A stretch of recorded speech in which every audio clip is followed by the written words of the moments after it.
Үйл ажиллагааны хүрээнд асуух юм бол одоо компани зөвлөх үйлчлэг үзүүлж байгаа компаниудын хувьд хамгийн гол толгорч байгаа сорилтууд нь юу гэж харагдаж байгаа? Ер нь л үйл ажиллагаа ингээд задлаад үзэх юм бол шүү. За задлаад үзэх юм бол ерөнхийдөө бид хэд нөгөө томоохон үндэсний бол олон улсын хэмжээний төслөөс жижиг төсөл рүү хүртэл орж ажилладаг. Тэгэхээр энэ дээр нэг ойлголтын зөрүү байгаад байдаг. Ялангуяа манай жижиг яг үндэсний баялаг бүтээгч компаниудын маань хувьд эдийн засаг ба доктортой хөгжил байгаль орчин гэдэг сэдвүүд ингээ айгүй хол юм шиг санагдаад байдаг. Яг үүндээ бол бид нэр доктортой хөгжил гэдэг маань өөрөө эдийн засгийн үр ашигтай байдлыг бас дэмждэг ийм одоо сэдв байгаад байгаа. Жишээлх юм бол за компани одоо тойрог эдийн засаг гэдэг зүйлийг хэрэгжүүлээд өөрийнхөө үйлдвэрээс гарч байгаа хог хаягдлыг дахин боловсруулах эсвэл одоо тэрнээр by product гэж ярьдаг өөрийн бүтээгдэхүүн үйлдвэрлэлийг гаргах нь өөрөө доктортой хөгжилд хувь нэмрээ оруулж байгаа хэлбэр юм а гэдгийг ингээд ерөнхийдөө ойлгоосай гэж ер нь харагддаг юм. Тэгэхээр мэдээж жижиг компаниудад харж үзэх юм бол мэдээж доктортой хөгжлийн хүрээнд одоо ямар нэгэн төсөл хэлбэрээр хэрэгжүүлэхэд ер нь ямар сорилтууд толгож байгаа бол мэдээж жижиг компаниуд бол санхүүгийн боломж чадамж том компаниуд харьцангуй бага. За мөн түүнчлэн одоо үйл ажиллагааны одоо төдий хэмжээнд том байж байгаагүй шүү дээ.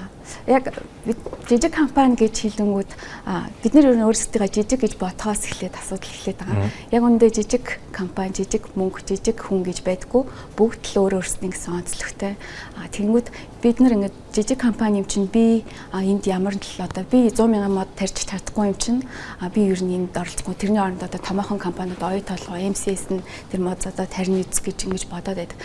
Тэгтэл энэ чинь бол зүгээр айгүй энгийн зүйлсээс эхэлдэг. Би яг хаана үр ашиггүй зардал гараад байна гэж зураг авалтаас буюу өөртөө шинжилгээ дүгнэлт хийхээс эхэлдэг.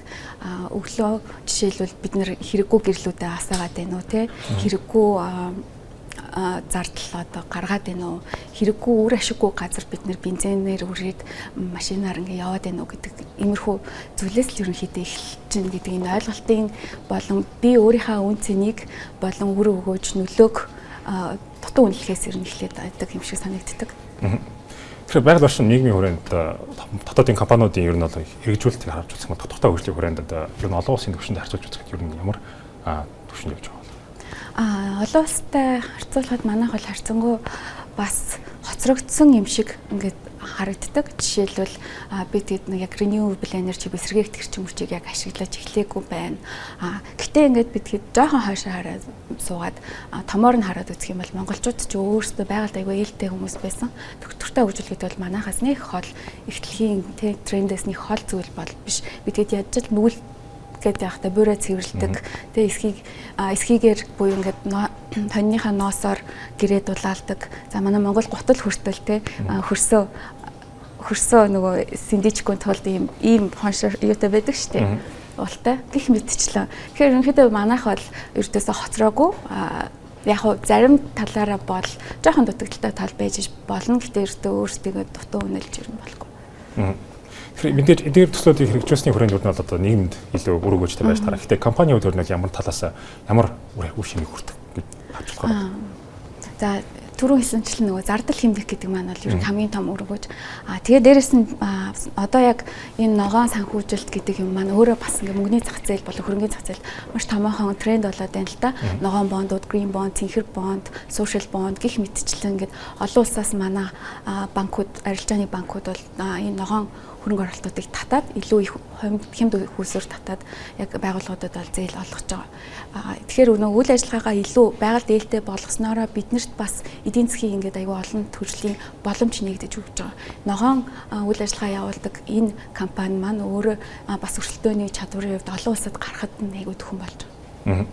Тэгэхээр мэдээж төсөл хөтөлбөрийг хэрэгжүүлэхэд бол мэдээ ногоон санхүүжилт хэрэгтэй шүү дээ. Тэгэхээр хамгийн том жишээлбэл одоо том банкнууд олон улсаас ногоон санхүүжилтийн талаар хөрөнгө мөнгө татж чадж байгаа. За гэхдээ бусад компаниуд юм дотооддоо юм бол энэ санхүүжилт дээр нь бол хэр их хүртээмжтэй байдал ямар яг наач нь бол яг одоо манай тулгараад байгаа асуудал байгаа.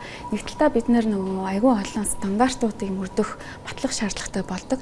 Энэ дээр нь яадаг вэ гэхээр олон улсын одоо лид гэдэг ч юм уу одоо ногоон барилгын сертификат байлдаа энэ маань өөрөө баталгаажуулалт хийхэд нэлээд өндөр зардалтай.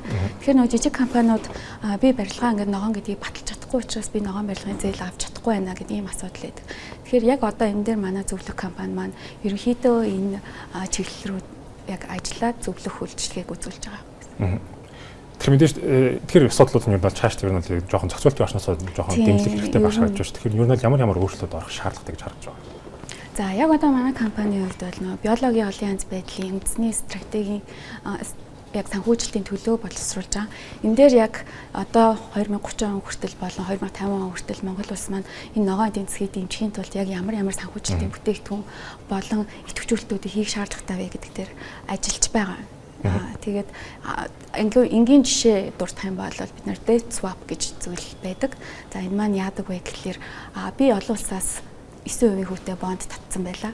Тэгсэн чинь би энэ 9% хүүтэй их үүсвэрээ 3% хүүтээр хөрвүүлж болж байгаа. Тэгээ энэ зөрүү 6%-аар нь би байгаль орчинд ээлтэй зүйл хийнэ гэх мэтчлэн. Тэгэхээр одоо яг энэ Монгол улсын хувьд энэ олон улсад байгаа боломжуудаас бид нар алийг аваа хэрэгжүүлэх боломжтой байна гэдэг дээр судалгаа хийгээд явж байгаа. Тэгэхээр ногоон бануудын сахиулж гарах юм бол мэдээж 3 дахь одоо хараад босоод тэгэхээр одоо итгэмжлүүлдэг сахиулж татаад авдаг шүү дээ. Харж үзэх юм бол мэдээж дотоод бол тийм компани одоохоор байхгүй. Гэхдээ ер нь бол цааш тийм компани үүсэж байгуулах. Үүснэ. Яг одоо бол бид тэдний зүгээс яг манай улсын зүгээс бол карбон кредит гэж ярьдаг нүүрс хүчлийн зах зээлийг бол хууль эрх зүйн төвшөнд ер нь арилжааг хийх гээд бас судалгаа ингээд ажлууд явж байгаа. Үүнээс гадна сүүлийн үед байгаль хамгааллын кредит буюу biodiversity credit гэдэг зүйл болоод байгаа. Энэ маань бас сумын төвшөнд яг ингээд энэ сум маань байгаль орчныг хамгаалснараа эндээс эдийн засаг хөгжих ийм юм боломжтой болж байгаа эдийн засгийн өгөөж хүртэх. Тэгэхээр эдгээрийг яг нөгөө дагаад зах зээл нь гараад ирэхээр үнэлгээний компаниуд бол мэдээж орж ирнэ. Одоо л гадны компанигаар үнэлгээ хэлэхэд маш өндөр зардалтай байдаг. Тэгэхээр манай компани жишээлбэл энийг одоо арай хямдхан болгох дээр ингээд ажиллаж байгаа.